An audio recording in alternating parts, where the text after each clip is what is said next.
తెలుగు రాష్ట్రాల్లో ఒక్కసారిగా వాతావరణం మారిపోయింది. తెలంగాణతో పాటు ఆంధ్రప్రదేశ్లో కూడా వర్షాలు మళ్లీ జోరందుకున్నాయి. హైదరాబాద్లో ఇప్పటికే పలుచోట్ల వర్షాలు కురుస్తుండగా రానున్న 48 గంటల్లో రాష్ట్రంలోని పలు జిల్లాల్లో భారీ నుండి అతి భారీ వర్షాలు కురిసే అవకాశం ఉందని వాతావరణ శాఖ హెచ్చరించింది. ప్రజలు అప్రమత్తంగా ఉండాలని అధికారులు సూచించారు.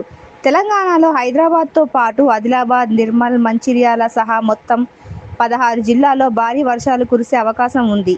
ఇందులో 10 జిల్లాలకు యెల్లో అలర్ట్ జారీ చేశారు. ఉత్తర ఒడిశా, పశ్చిమ బెంగాల్ ప్రాంతాల్లో ఏర్పడిన తీవ్ర వాయుగుండం ప్రభావంతో రాష్ట్రంలో వర్షాలు మరో 2 రోజుల పాటు కొనసాగనున్నాయని వాతావరణ శాఖ తెలిపింది. ఇప్పటికే హైదరాబాద్తో పాటు పలు జిల్లాల్లో మంచి వర్షపాతం నమోదైంది. ఆదిలాబాద్ జిల్లా ఇంద్రవెల్లి మండలంలోని ఇక ఆంధ్రప్రదేశ్లో కూడా నేడు వాతావరణంలో మార్పులు కనిపించనున్నాయి. ఉత్తరాంధ్ర నుంచి రాయలసీమ వరకు పలు ప్రాంతాల్లో విస్తారంగా వర్షాలు కురిసే అవకాశం ఉందని రాష్ట్ర విపత్తు నిర్వహణ సంస్థ వెల్లడించింది. ముఖ్యంగా గ్రామీణ ప్రాంతాల ప్రజలు అప్రమత్తంగా ఉండాలని సూచించింది. అల్లూరి సీతారామరాజు, ఏలూరు, పోలవరం ప్రాంతాల్లో మోస్తారు వర్షాలు కురిసే అవకాశం ఉంది.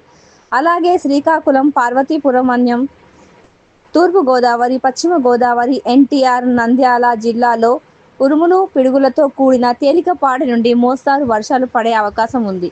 కొన్ని ప్రాంతాల్లో బలమైన ఈదురుగాలులు కూడా వీచే అవకాశం ఉండడంతో ప్రజలు అవసరమైన జాగ్రత్తలు తీసుకోవాలని అధికారులు సూచించారు.